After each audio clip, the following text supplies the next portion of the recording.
আসসালামু আলাইকুম, স্বাগত জানাচ্ছি চ্যানেল আই সংবাদে। সংবাদ কক্ষে আপনাদের সাথে আছি আমি প্রিয়াঙ্কা। বিস্তারিত সংবাদের শুরুতেই জানিয়ে দিচ্ছি ফ্রেশ আটা ময়দা সুজি সংবাদ শিরোনামগুলো।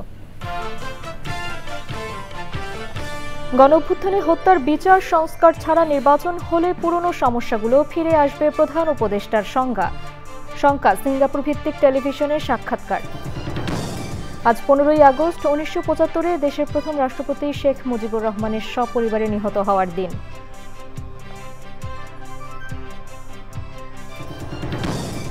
সাবেক প্রধানমন্ত্রী বেগম খালেদা জিয়ার 81তম জন্মদিনে মিলাদ দোয়া মাহফিল, নির্বাচন বানচালের ষড়যন্ত্র চলছে বলে বিএনপি নেতাদের মন্তব্য। এবং সবুজে সাজাই বাংলাদেশ স্লোগানে গাজীপুরের প্রকৃতি ও জীবন ক্লাবের বৃক্ষরোপণ ও বিতরণ। পরিবেশ প্রতিবেশের প্রতি নতুন প্রজন্মকে দায়িত্বশীল করবে আশা।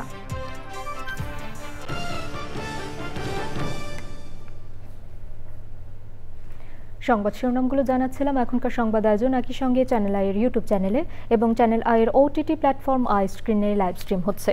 যাচ্ছে বিস্তারিত সংবাদে। প্রধান উপদেষ্টা প্রফেসর মোহাম্মদ ইউনূস বলেছেন, গণঅভ্যুত্থানে হত্যাকাণ্ডের বিচার ও সংস্কার ছাড়া নির্বাচন হলে বাংলাদেশে পুরনো সমস্যাগুলো ফিরে আসবে। মালয়েশিয়ার কুয়ালালামপুরে সিঙ্গাপুর ভিত্তিক সিএনএ টেলিভিশনকে দেওয়া সাক্ষাৎকারে তিনি বলেন, দায়িত্ব নেয়ার পর নির্ধারণ করা লক্ষ্যগুলোর কাছাকাছি পৌঁছেছে সরকার। চকর মালিথার report.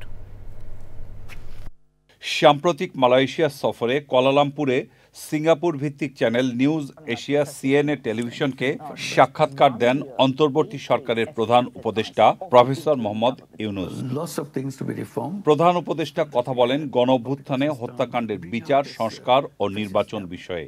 Just imagine if we started with election, we don't need reform, we don't need the trial, because election will end everything from our side. So everything will go into the hands of the people who are elected. Imagine you have the election without doing other two things. Then you go back to the same old problems.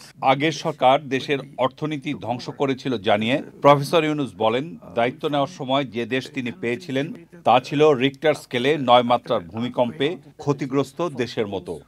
Destroyed the whole Bangladesh economy, Bangladesh society, ended up making Bangladesh, when we took over, is the responsibility of the government. চীন, ভারত, পাকিস্তানের সঙ্গে বাংলাদেশের সম্পর্ক নিয়েও কথা বলেন প্রধান উপদেষ্টা। We have a good relationship, Pakistan, China. Also would like to have good relationship with India. We never said we don't want to have good relationship. Simply saying what are the problems. We even keep on explaining that the economy of Bangladesh, such a wide scale economy we can build, because we can bring Nepal and Bhutan into this economic zone, and also the 7 sisters, 7 states of India could be within this economic zone, because we can share the same facility that we have through the Bay of Bengal. বঙ্গোপসাগর কেন্দ্রিক বৃহৎ অর্থনৈতিক সম্ভাবনার কথা সাক্ষাৎকারে তুলে ধরেন প্রধান উপদেষ্টা professor Mohammad Yunus. Chakor Malitha, channel I, Dhaka. আজ 15ই আগস্ট দেশের প্রথম রাষ্ট্রপতি শেখ মুজিবুর রহমানের 50তম মৃত্যুবার্ষিকী। 1975 সালের এই দিনে সপরিবারে নিহত হন শেখ মুজিবুর রহমান। পরে তাকে গোপালগঞ্জের টুঙ্গিপাড়ায় সমাহিত করা হয়। বাংলাদেশের মুক্তিযুদ্ধে ভূমিকার জন্য তিনি স্মরণীয় হয়ে আছেন। সুদীপ্তা মাহমুদের রিপোর্ট। 1971 সালে মহান মুক্তিযুদ্ধের মধ্য দিয়ে স্বাধীনতা লাভ করে বাংলাদেশ। মহান মুক্তিযুদ্ধে যাদের অবদানের কথা চিরস্মরণীয় হয়ে আছে, তাদের মধ্যে শীর্ষে শেখ মুজিবুর রহমান। স্বাধীনতা পরবর্তী সময়ে সরকার পরিচালনায় তার আলোচনা সমালোচনা দুটোই আছে। 1975 সালের 15ই আগস্ট ধানমন্ডিতে নিজ বাসভবনে নিহত হন শেখ মুজিবুর রহমান। একই সঙ্গে নিহত হন শেখ মুজিবুর রহমানের সহধর্মিণী শেখ ফজিলাতুন্নেসা মুজিব, 3 ছেলে, পুত্রবধূসহ পরিবারের সদস্যরা। পরদিন শেখ মুজিবুর রহমানের মরদেহ সমাহিত করা হয় তার জন্মস্থান গোপালগঞ্জের টুঙ্গিপাড়ায়। দেশের বাইরে থাকায় বেঁচে যান তার 2 মেয়ে শেখ হাসিনা ও শেখ রেহানা। 1981 সালে দেশে ফিরে শেখ হাসিনা রাজনীতিতে যোগ দেন এবং কয়েক দফা সরকার পরিচালনা করেন। গত বছর 5ই আগস্ট ছাত্র জনতার গণ অভ্যুত্থানের মধ্য দিয়ে সরকার পতনের পর শেখ হাসিনা ভারতে আশ্রয় নিয়েছেন। Sudipta Mahmud, channel I. এছাড়াও দেশের প্রথম রাষ্ট্রপতি শেখ মুজিবুর রহমানের 50তম মৃত্যুবার্ষিকীতে ধানমন্ডি 32 নম্বর এলাকা জুড়ে ছিল বাড়তি নিরাপত্তা। কিছু মানুষ শ্রদ্ধা জানাতে এলেও শেষ পর্যন্ত তারা ফিরে যান। এর মাঝে কিছু অপ্রীতিকর ঘটনা ঘটলে 6 জনকে আটক করার তথ্য পাওয়া গেছে। ইফতেখার উদ্দিনের রিপোর্ট। বৃহস্পতিবার সন্ধ্যা থেকে রাজধানীর ধানমন্ডি 32 নম্বর এলাকা ও আশেপাশে অবস্থান নেন বিভিন্ন দলের ব্যক্তিরা। বিএনপির স্লোগান দিয়ে বিক্ষোভ মিছিল করেন অনেকে। উৎসুক জনতাও তাদের সঙ্গে যোগ দেন। রাত 12টার দিকে 32 নম্বরের সামনের রাস্তায় ককটেল বিস্ফোরণ ঘটে। সে সময় কয়েকজনকে আটক করে পুলিশ। যে বিভিন্ন সন্দেহে আর কি, কেউ বা মোবাইল টোর, ছিনতাইকারী অথবা নিষিদ্ধ ঘোষিত সংগঠনের সদস্য, এইরকম সন্দেহ করে 5 জনকে আটক করা হয়েছিল। শুক্রবার ভোর থেকে আইন শৃঙ্খলা রক্ষাকারী বাহিনী ছিল সতর্ক অবস্থানে। বন্ধ করে দেয়া হয় 32 নম্বর সড়ক। সকাল 10টার দিকে 2 জন নারী শ্রদ্ধা জানাতে এলে তাদের উপর চড়াও হন কয়েকজন। পরে পুলিশের সহায়তায় তারা স্থান ত্যাগ করেন। দুপুর 12টার দিকে ঝিনাইদহ থেকে এক রিকশা চালক শ্রদ্ধা নিবেদন করতে এলে মারধরের শিকার হন। পরে তাকে পুলিশ নিয়ে যায়। ধানমন্ডি 32 নম্বরের এই বাড়িটিতে 2 বছর আগেও 15 আগস্টের কর্মসূচিকে ঘিরে থাকত লোকে লোকারণ্য।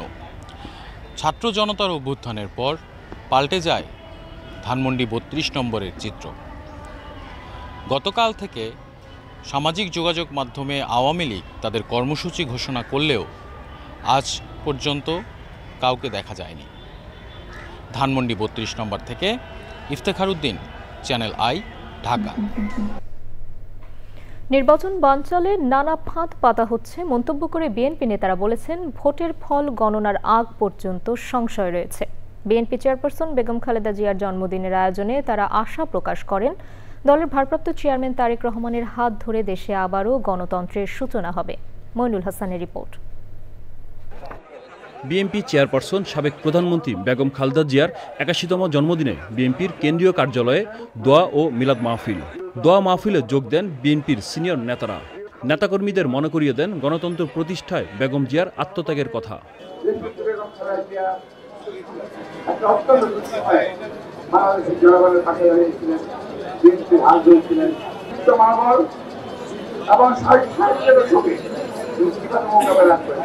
আগামী দিনে খালেদা জিয়ার হাত ধরেই গণতন্ত্রের উত্তরণ হবে বলে আশা প্রকাশ করেন নজরুল ইসলাম খান।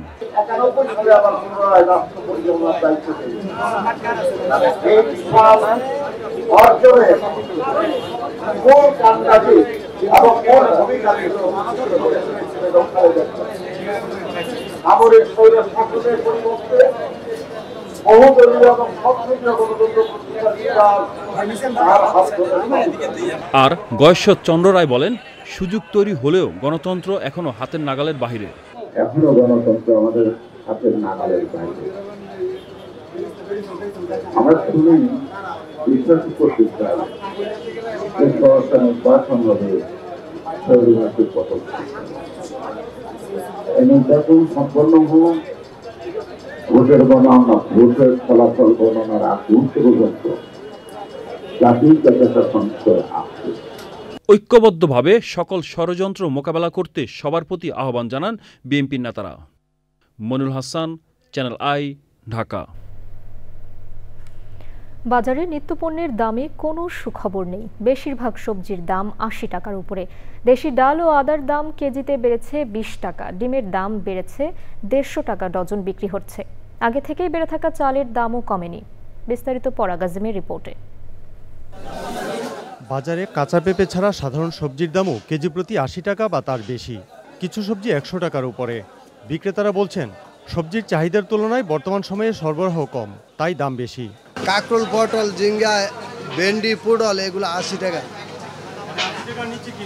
80 টাকার নিচে পেঁপে আর আলু। কারণ বাজার ব্যাপারীরা জিজ্ঞাসা যে ভাই মালের দাম খালি বাড়ে, ভাই মালই পায় না, মাল কম, এই জন্য দাম বাড়তি।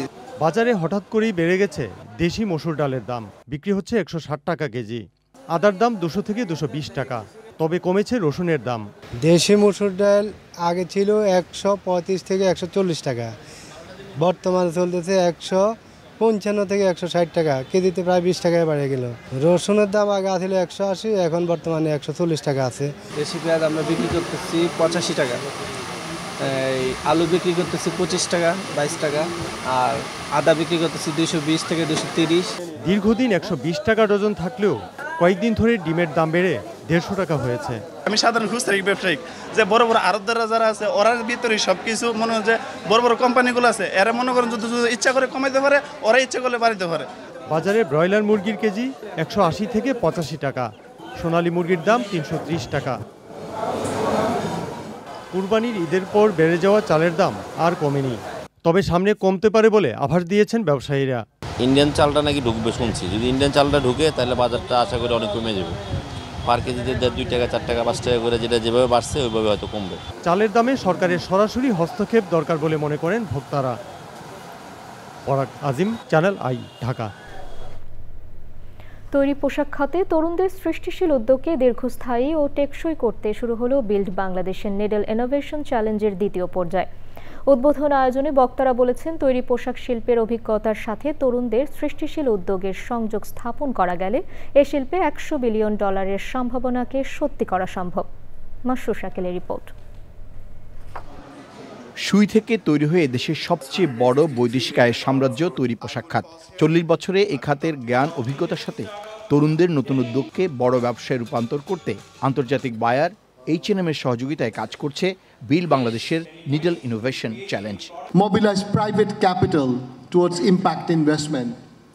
And another one, we are not only alleviating poverty, but we are transforming poverty to prosperity and investee to investor.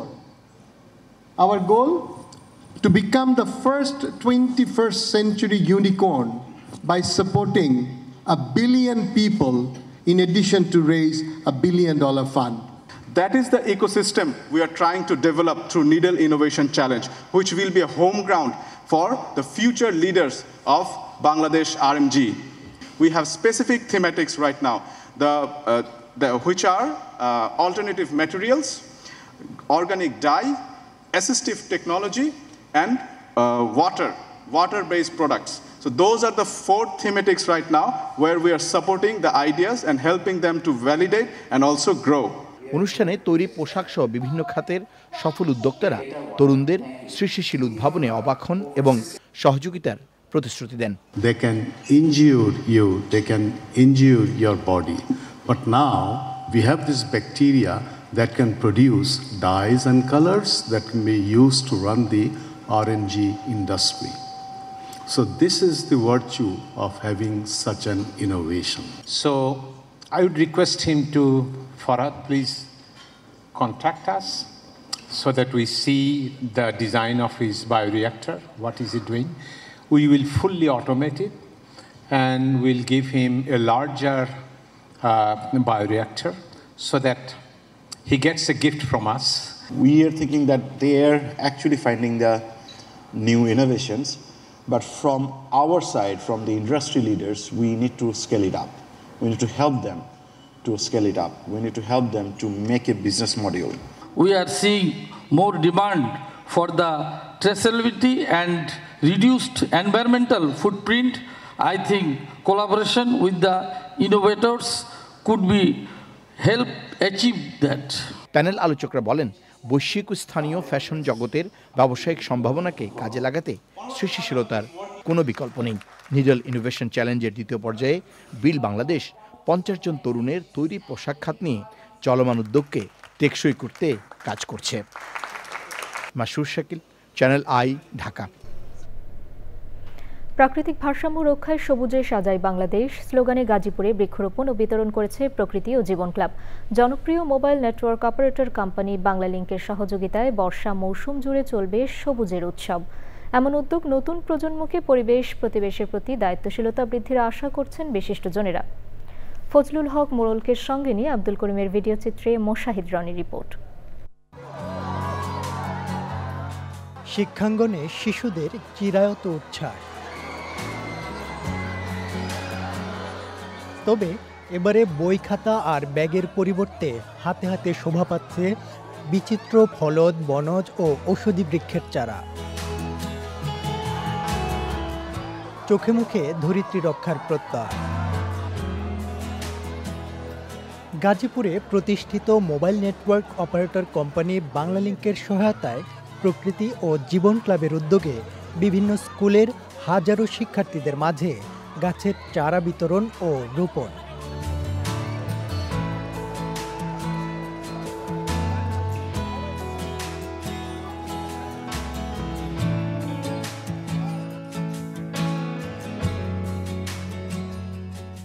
ক্ষুদ্র চেষ্টা, আজকে আমরা গাছ লাগিয়ে পরিবেশকে রক্ষা করার চেষ্টা করছি। অক্সিজেন ছাড়া মানুষ বাঁচতে পারে না, এই জন্য আমাদের গাছ লাগানো উচিত। আজকে বেছে বেছে গাছ নিয়েছি আর ফ্রেন্ডদের সাথে কথা বলেছি, গল্প করেছি। আমরা সব শিক্ষার্থী বৃক্ষ পেয়ে অনেক আনন্দিত। গাছ এই কার্বন ডাই অক্সাইড গ্রহণ করে তাপমাত্রা নিয়ন্ত্রণে রাখতে সহায়তা করে। Without oxygen we can live and planting trees is very beneficial to our environment. ধুঁকতে থাকা বাস্তুতন্ত্র রক্ষায় বৃক্ষরোপণই যথেষ্ট নয়, দরকার যথাযথ ব্যবস্থাপনা ও ভবিষ্যৎ প্রজন্মের সংযুক্তি। সবুজে সাজাই বাংলাদেশ এই প্রতিপাদ্যে গাজীপুর জেলায় বৃক্ষরোপণ কর্মসূচি পালন করেছে।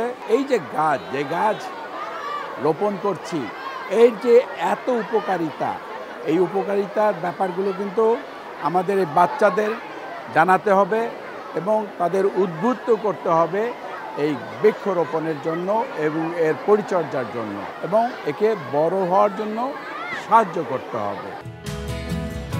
নির্ধারিত আলোচনায় বক্তারা নিরাপদ আবাস বিনির্মাণে ব্যাপক সবুজায়নে গুরুত্বারোপ করেন।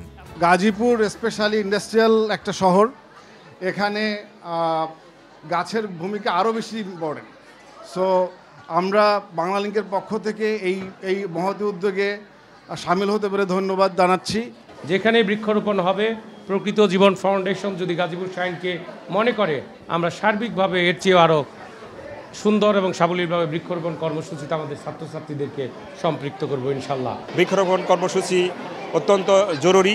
বাংলাদেশে 16% বনভূমি রয়েছে, যেটা বাংলাদেশের জন্য হুমকি স্বরূপ।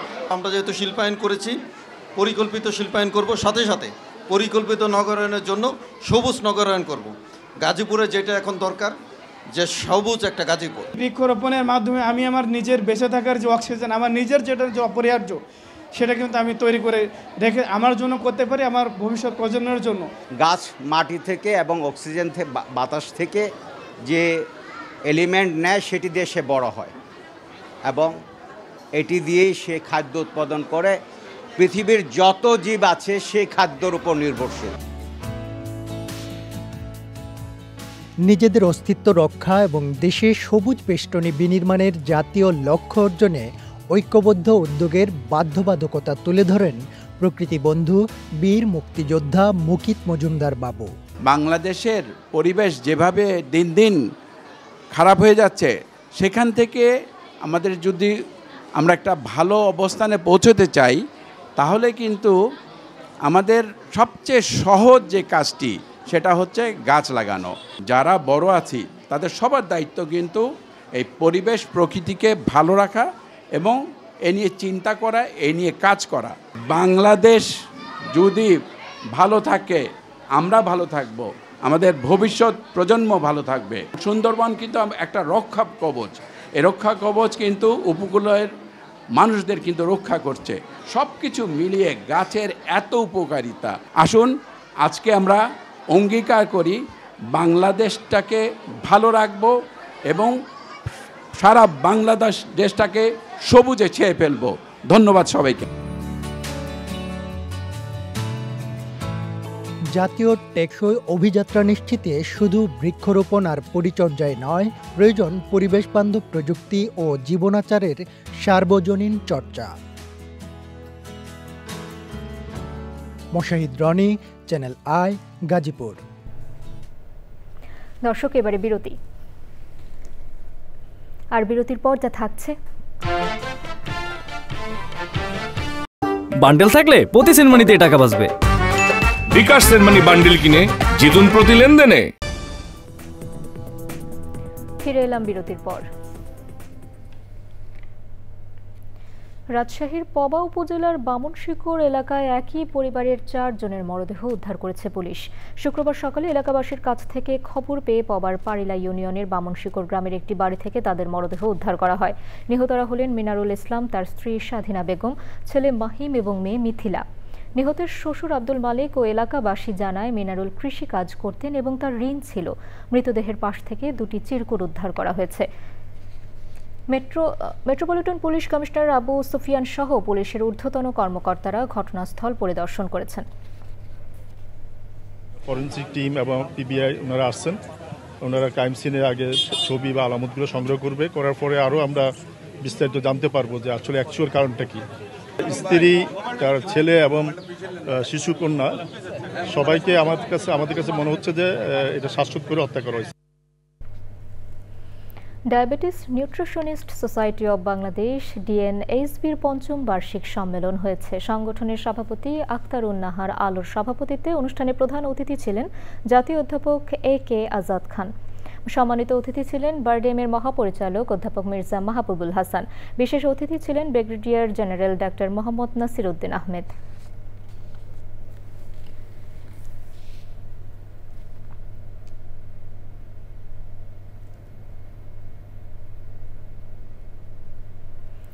শ্রীকৃষ্ণের জন্মতিথি জন্মাষ্টমী উপলক্ষে প্রতি বছরের মতো এবারও 2 দিনের অনুষ্ঠানের আয়োজন করেছে বাংলাদেশ পূজা উদযাপন পরিষদ ও মহানগর সার্বজনীন পূজা কমিটি।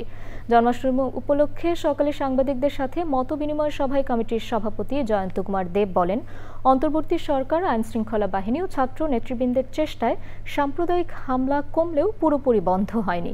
জন্মাষ্টমী ঘিরে রাজধানী সহ সারা দেশে নিরাপত্তা জোরদারে সরকার প্রয়োজনীয় পদক্ষেপের বিষয়ে আশ্বস্ত করেছে বলে জানান তিনি। দেশ ও জাতির মঙ্গল কামনায় শনিবার সকাল 8টায় গীতা পাঠের মধ্য দিয়ে জন্মাষ্টমীর আনুষ্ঠানিকতা শুরু হবে। পরে বিকেল 3টায় জন্মাষ্টমীর কেন্দ্রীয় মিছিল উদ্বোধন করবেন সেনাপ্রধান জেনারেল ওয়াকারুজ্জামান, নৌবাহিনী প্রধান অ্যাডমিরাল নাজমুল হাসান এবং বিমান বাহিনী প্রধান air chief marshal Hasan Mahmud খান।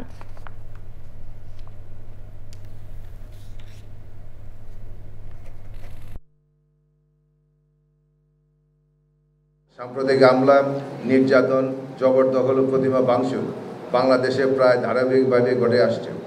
আপনারা এইসব ঘটনা তুলে ধরেছেন। এর পাশাপাশি আপনারা জানেন, ফেসবুকে ধর্ম অবমাননাকর কথিত পরিকল্পিত অভিযোগে দেশের বিভিন্ন স্থানে এক ভয়াবহ পরিস্থিতির সৃষ্টি হয়েছে। অতি সম্প্রতি লালমনিরহাট ও রংপুরে গঙ্গাছড়ার ঘটনা উল্লেখ করতে হয়। ধর্মীয় সংখ্যালঘু নির্যাতনের নতুন কৌশল গভীর শঙ্কা ও উদ্বেগের জন্ম দিয়েছে। কেউ যদি ধর্ম অবমাননা করেন, তিনি যে ধর্মের হন না কেন, আমরা তার বিচার ও যথোপযুক্ত শাস্তি দাবি করি। এবারে নিটল টাটা কৃষি সংবাদ।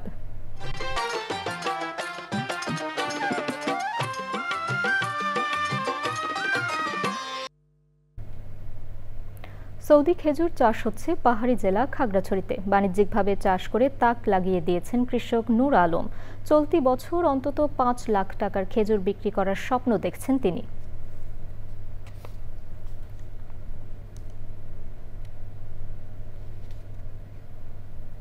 এবারে প্রকৃতি সংবাদ।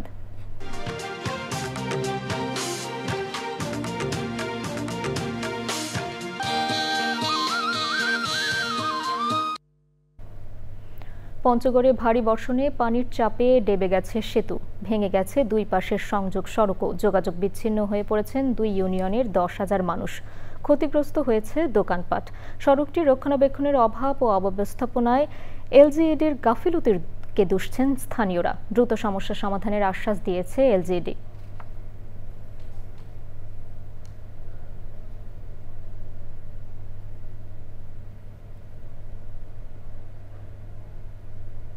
এবারে খেলার খবর।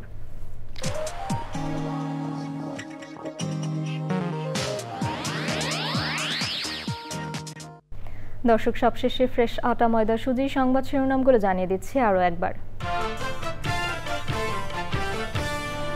গণঅভ্যুত্থানে হত্যার বিচার সংস্কার ছাড়া নির্বাচন হলে পুরনো সমস্যাগুলো ফিরে আসবে, প্রধান উপদেষ্টার শঙ্কা। সিঙ্গাপুর ভিত্তিক টেলিভিশনের সাক্ষাৎকার।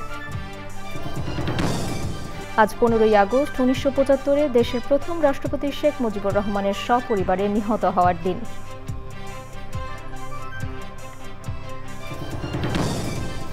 সাবেক প্রধানমন্ত্রী বেগম খালেদা জিয়ার ৮১তম জন্মদিনে মিলাদ দোয়া মাহফিল, নির্বাচন বানচালের ষড়যন্ত্র চলছে বলে বিএনপি নেতাদের মন্তব্য।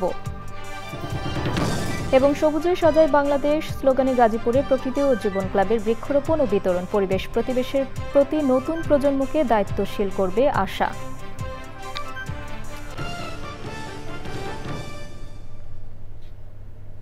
দর্শক, এখনকার সংবাদ আয়োজন এ পর্যন্তই। এতক্ষণ সাথে থাকার জন্য ধন্যবাদ সবাইকে।